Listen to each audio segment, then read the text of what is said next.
Shalom, shalom, shalom. First and foremost, call hello Yahweh, Hashem Yahweh Shai, Hashem Rakakwadash. Of course, double honors once again go out to the apostles and elders of Great Millstone who continue through the Holy Spirit to give us His truth, knowledge, and wisdom. All right.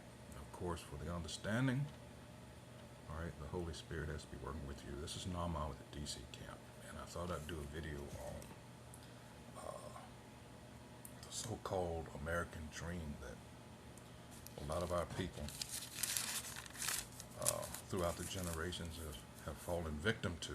All right. And the big reason is this just doesn't vibe with us. All right. This very carnal pursuit of riches, things that don't fill you with we as a people need, and that's adhering to the laws, statutes, and commandments. This is actually the total opposite, all right, because of what it really teaches you. I talked to a Cushite man. I can't believe how time flies. Next beginning of next month would make it 5 years, and we were talking one day, and he just said, "Hey, as far as his people, capitalism has really screwed them up," and he said it just teaches you to, kick the next man, say fuck him, keep him down so you can step all over him, and that's just it. We have taken on the nature of our oppressor, and there's warnings about that. All right, let's go get the first one. Trying to set up for the video here. Let's see, Jeremiah 3. Let's see. Whoops, sorry about that. Proverbs 3. All right, and 31. It says, "Envy thou not the oppressor, and choose none of his ways." Direct and to the point. All right, that doesn't need to be interpreted. Envy thou not the oppressor. Who's our oppressor? The so-called white man. His biblical identity, nationality is that of Edom. All right. Envy thou not the oppressor, and choose none of his ways. Might as well read the second one. It says, "For the froward is abomination to the Most High Yahweh, but his secret is with the righteous." Let's go and see what that is. The froward. All right. And that's Strong's H3868. All right. Lawaz. To depart, turn aside. To go wrong, go crooked. Uh-oh.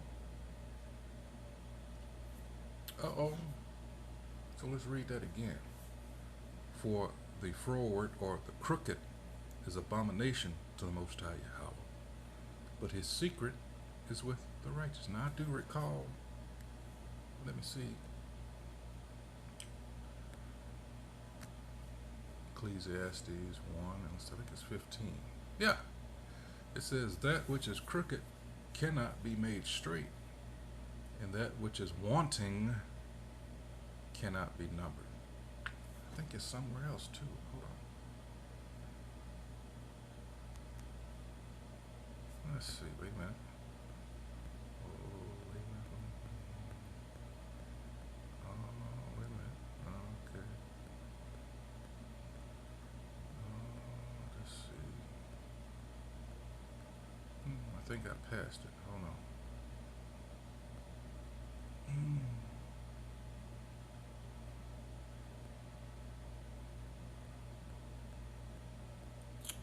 Here it is. Verse 13. That's Ecclesiastes chapter 7, verse 13. "Consider the work of the Most High, for who can make that straight which he hath made crooked?"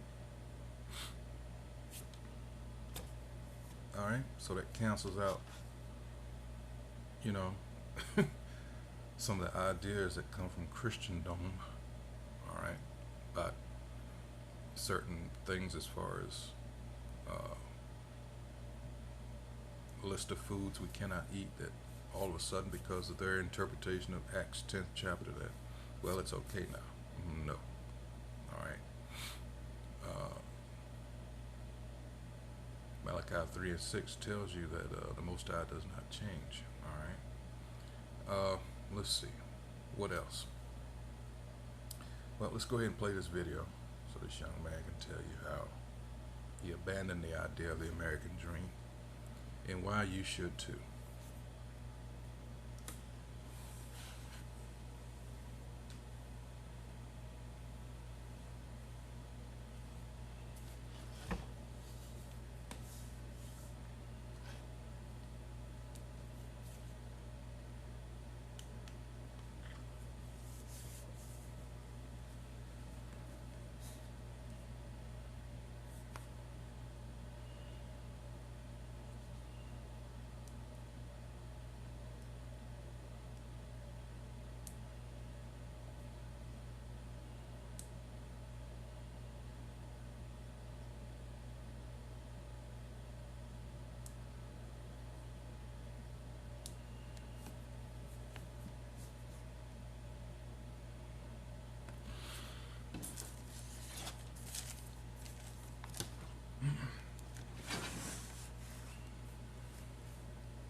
AKA indoctrination.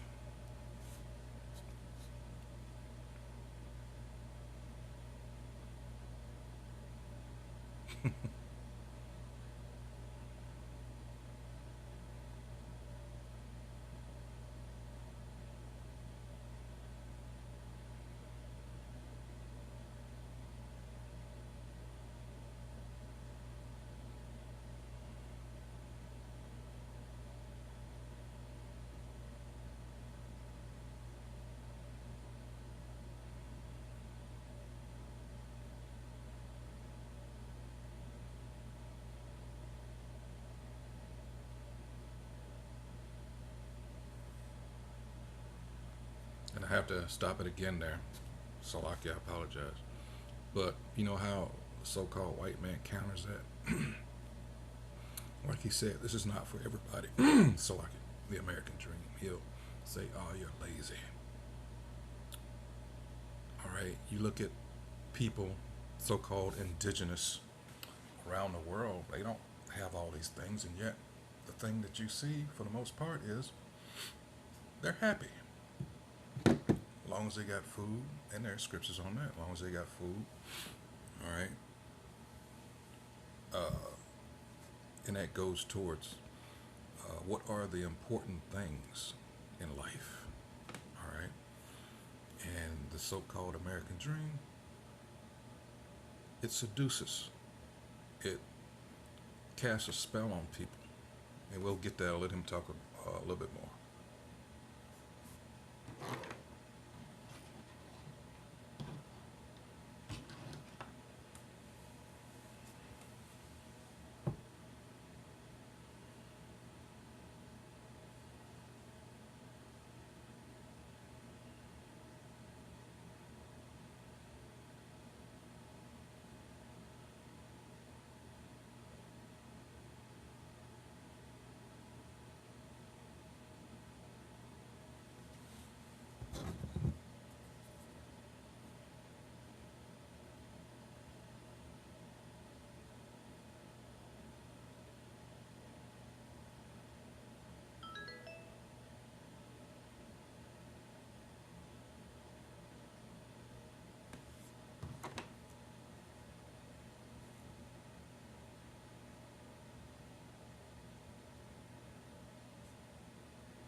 Hence the indoctrination part that I mentioned earlier when they showed the classrooms and all the homes, and he was talking about, the American dream is about getting the home and, white picket fence, the wife and the 3.5 kids and the Mercedes and BMW.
Peer pressure. All right, peer pressure. And the amazing thing about that, that's the same thing that's working with this uh, jibber jab, peer pressure. And that's what these bastards counted on. All right, a lot of people were wanting to get that out of fear and peer pressure. All right.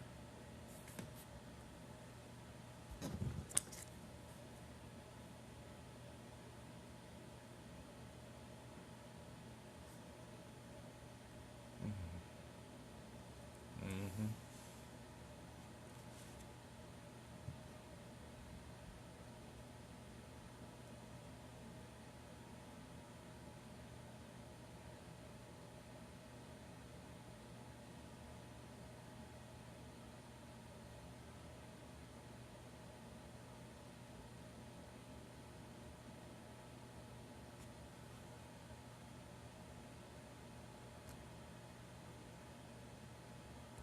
Salakia.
Mm-hmm.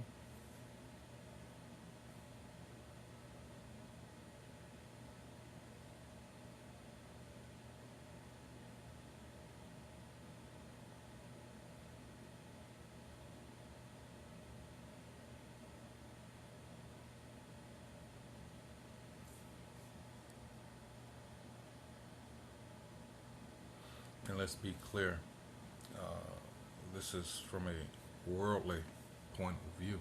Of course, we know that serving the Most High, Yahweh, all right, through His Son Yahweh Shai, upholding the law, statutes, and commandments, that is life. All right. I'll just let this play, you know, so you could hear it from him. And we're going to bring out more scriptures, all right? Because, like I said, this whole setup is wicked, all right? This world as we know it, after all, Job 9:24, the earth is given in the hands of the wicked, all right? He covereth the faces of the judges. You know, this is who's in rulership, all right? The wicked. All right, so let's get some more scriptures. As he was talking about, things don't have to be so complicated, all right? Let's go to 1 Timothy 6. I think I'll start around. All right. Verse 7 says, "For we brought nothing into this world, and it is certain we can carry nothing out. And having food and raiment, let us be therewith content. But they that will be rich fall into temptation and a snare, and into many foolish and hurtful lusts." All right. There's that conflict. It's already between the spirit and the body, and these things just exacerbate that even more. All right.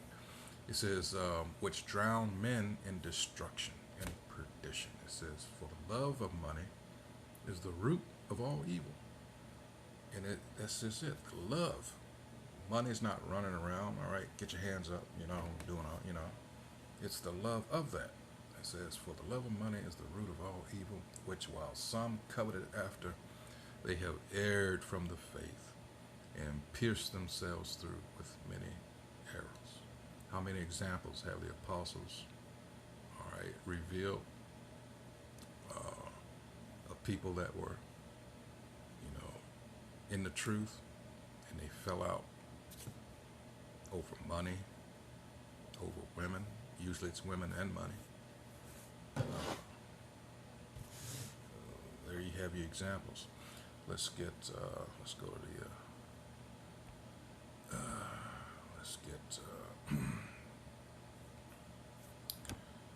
all right, let's go to Sirach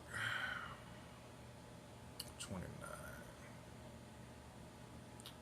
21.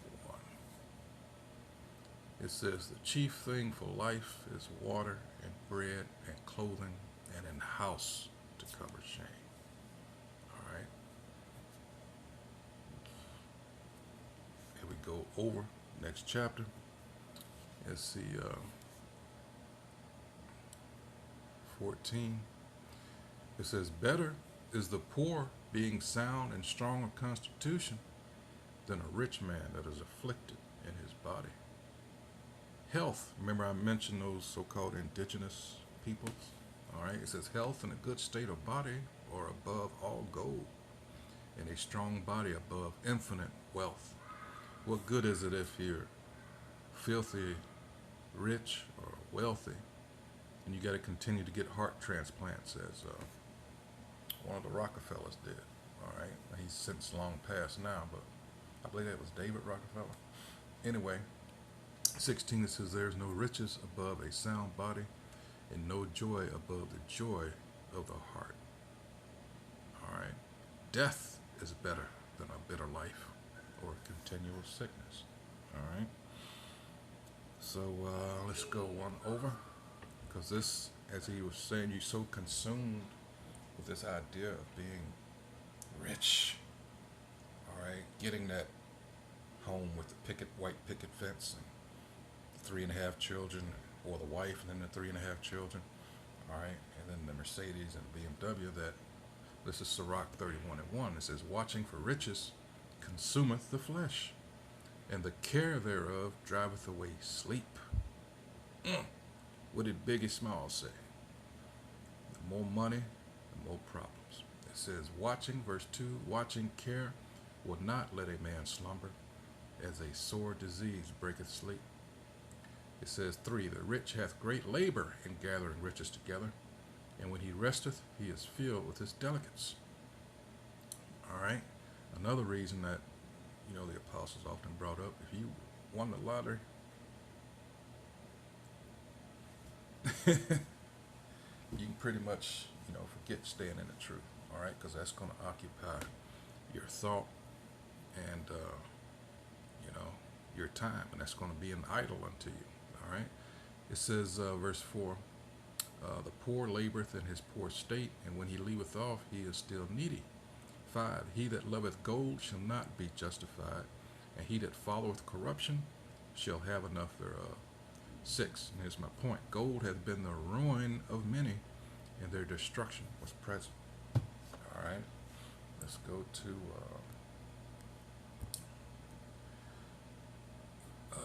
Jude. All right.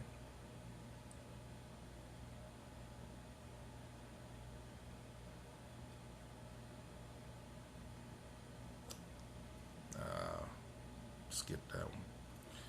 But this is why we also bring this one out. Why we have to get the hell up out of here. This is Micah chapter 2 verse 10. It says, arise ye and depart, for this is not your rest, because it is polluted. It shall destroy you even with a sore destruction. All right. Let's see. Can you count the ways?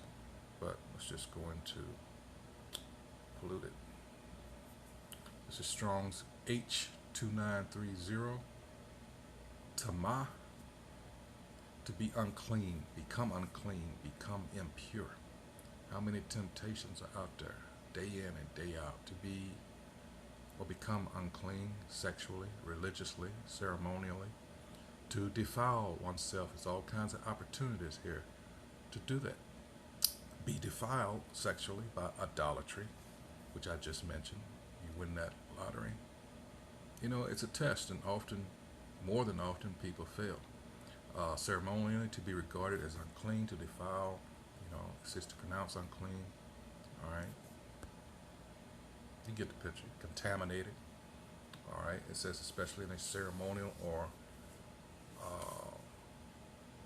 moral sense. All right. And that's what this devil, he's good at putting these stumbling blocks. Let's go ahead and get that definition there. Hold on. Let's see.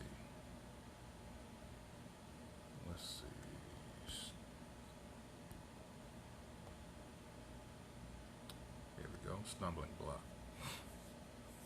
All right. It's a noun, a circumstance that causes difficulty or hesitation. All right. Let's go deeper. Definition of stumbling block. Let's see. Dictionary.com. All right. An obstacle or hindrance to progress, belief, or understanding. There you go. There's so many here in Babylon the Great. All right.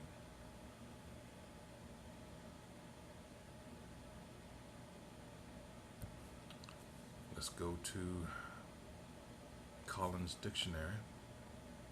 It says a stumbling block is a problem which stops you from achieving something. All right. Synonyms: obstacle, difficulty, problem, a bar. All right.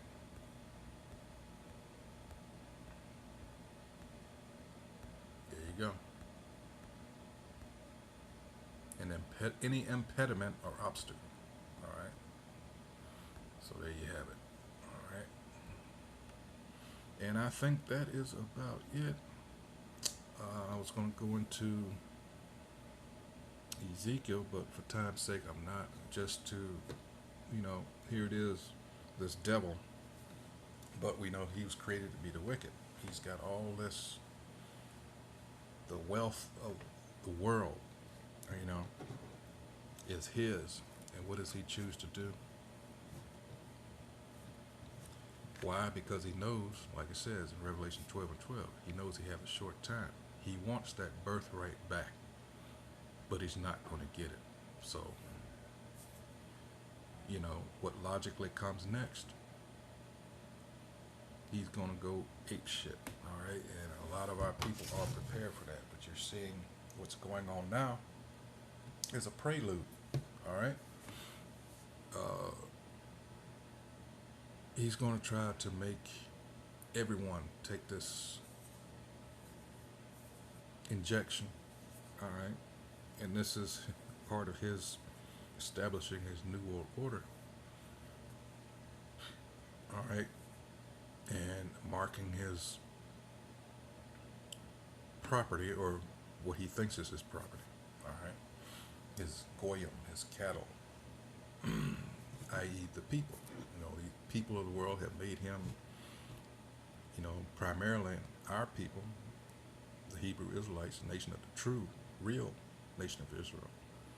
All right, we have been a great source of wealth for these devils. All right, and he enjoys having us slaves more than anything. Hey, so these are things that you have to realize. Hopefully, those that are on the fence, hey, you got to hurry to make a decision. All right. Hopefully, it's the right one. You got to, get on board, because time is growing really, really short. So with that, I won't ramble anymore. Hey, shalom.